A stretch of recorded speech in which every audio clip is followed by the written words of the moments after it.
Hello everyone and welcome back to another episode of Less for Life, where we show you everything from DIY projects to traveling, photography, and amazing event recipes you can make for your family and friends. Today we're picking up where we left off. We had a wonderful pizza last night. I hope all of you enjoyed it. And today I'm showing you what you can do, or rather what you can make, with the leftovers. As you can see, I've stored them in a nice refrigerated container here. Overnight, they've got a nice chill to them. And just as a recap, we had kielbasa, chopped onion, mushroom, and mini peppers. Okay, so today we're going to make a wonderful breakfast. It's a little cold out there. If you're where I'm at, it's about 20 degrees. So we need something hot to warm us up. I'm going to show you a great beverage you can make along with this meal as well. So let's jump right in. So I've already pre-seasoned our eggs here. 4 cracked eggs with black peppercorn ground, a little bit of garlic salt, and we're going to leave it just like that. We're not going to touch this too much with the eggs because we're going to actually throw we're going to put our foot, actually, figuratively speaking, in our garnishings, okay? So we have 1 cup of milk here. I'm going to add this to the 4 cup eggs, and the reason why I do this is to add volume, to volumize it. I'm going to whip it up. Got a whisk here. I personally like whisks. They, well, it's just like with baking. It just blends everything together very nicely.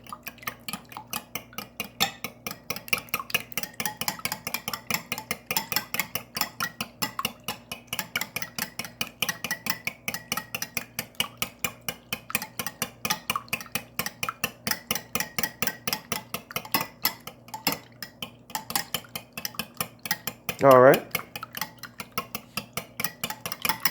Now we're going to leave that right here because we're going to be doing something very special with our garnishings. Okay, come with me. Today we're going to be actually sauteing our ingredients to add a nice garnishing for our eggs. Okay, so I've already preheated the oven. We're going to turn it up just a little bit more. Okay. Got half a stick of butter placed in the pan, already melted for you. Nice glaze there. I'm going to throw in our vegetables. All right. You can start to hear it sizzling there. And here's where you can get creative. You can use any of your favorite seasonings. Again, if you know me, I like it spicy. So we got our red pepper flakes. We're going to put just a little bit of that on there. Okay? Just a drizzle. Then we're going to kick it up a notch with Emerald's Essence. Yeah, it's coming alive. They like it. And a little bit of Saison all seasoning spice. Add that in. Not much. That's very potent. We've already got onion, so we're not going to use onion powder, but we are going to take some whole garlic. Mix that in. And I'm going to spare you today. We're not going to use pesto, although this recipe does call for pesto. And no one knows that pesto is actually in it. I've tried this out for my friends. They said, what is that extra ingredient? What is it? And when I told them, they couldn't believe it. Pesto. It really livens the flavor of the food and adds that extra spice and the question of what it is. Next, we're going to take our wooden spatula, turn over our vegetables here. You really should be here. You could smell it. It smells wonderful. The flavors are really resonating through the house. The scents are, the aroma. Everything's just blending together.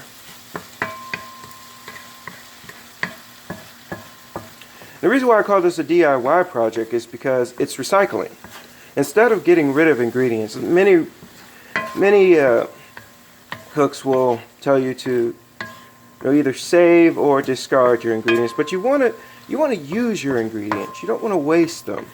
Of course, you want them stored properly and well preserved so they're fresh for your next recipe.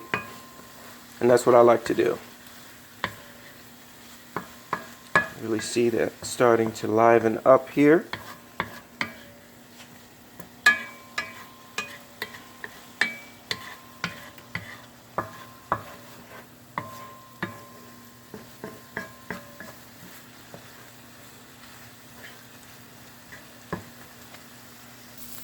Alright everyone, and as you can see here, it's really starting to blend together, the seasonings and the sauteing. And we're just about ready to add our eggs in.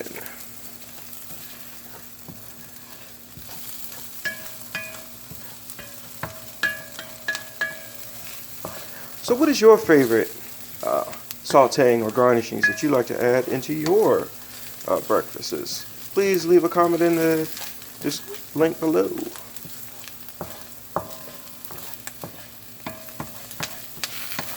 In the comment section below, excuse me.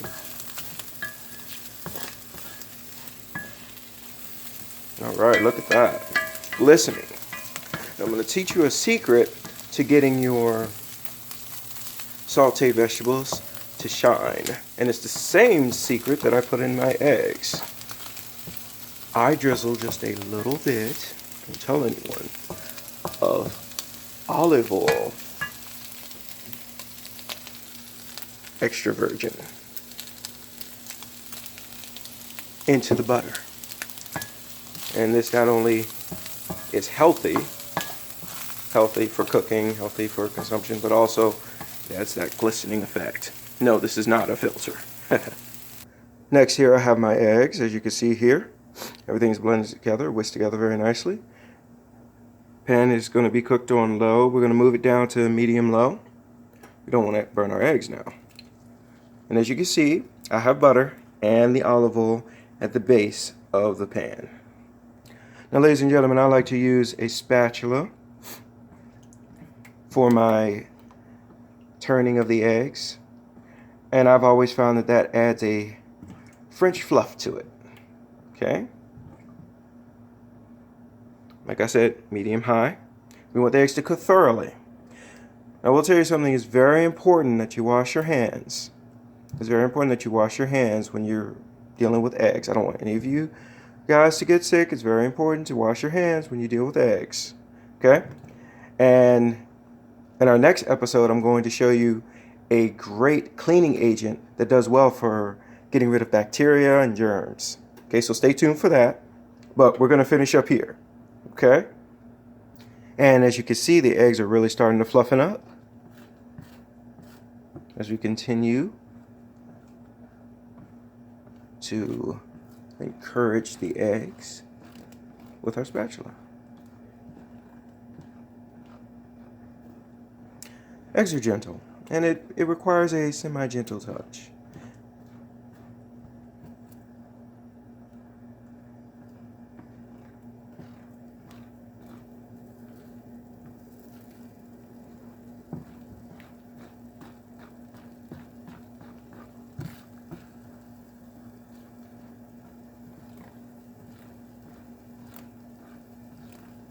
Adding the milk brightens the eggs and adds a bit of vibrancy. And as I said before, a voluming effect.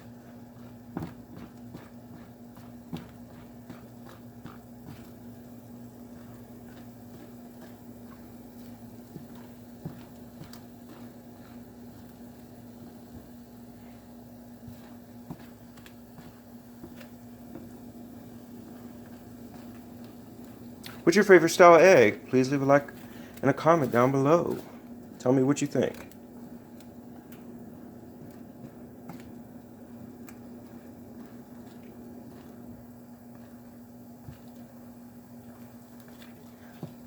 Now I'll tell you an extra ingredient you can add to your eggs that will really spice up the dish. Now I don't mean spicy, but I do mean add that extra oomph to it.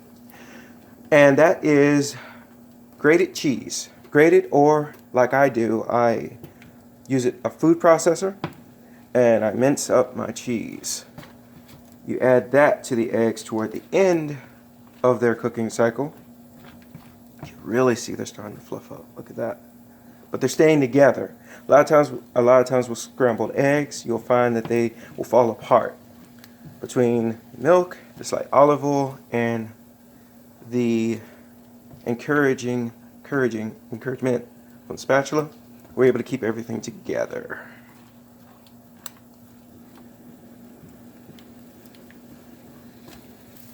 And there you have it, ladies and gentlemen, deliciously fluffed eggs.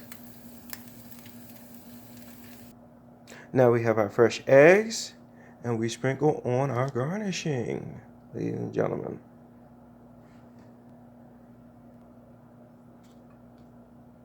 Now this can serve too. You'll have to use more eggs if you want to serve for a group. For example, if you're having family over right now through the weekend and you want to make this blowout breakfast, you're gonna need some more eggs. Possibly 8 to 10 to serve a group, that is. Now look at that, everyone. Isn't that beautiful? But I'm sure you're wondering, and we talked about this earlier in the video, what are we going to drink? So I'm going to show you a wonderful drink you can make with this to serve with your friends and family. It's my favorite mug, okay? I'm all about positivity. Now, you take a tea bag of chai, okay? Filled with water, okay? Put it in the microwave for 3 minutes. Now, some of you like to do it in a pot, which I do. As you see, I have my pot here. I also have a kettle as well that I like to use, but this is the quick play-by-play that I'm giving you. Now comes the kicker, folks. Our tea is done. We're going to take a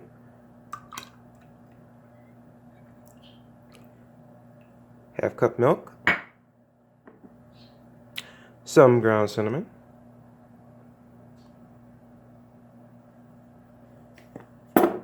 some nutmeg,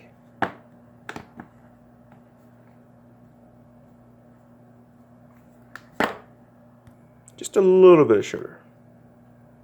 That's it. Stir generously.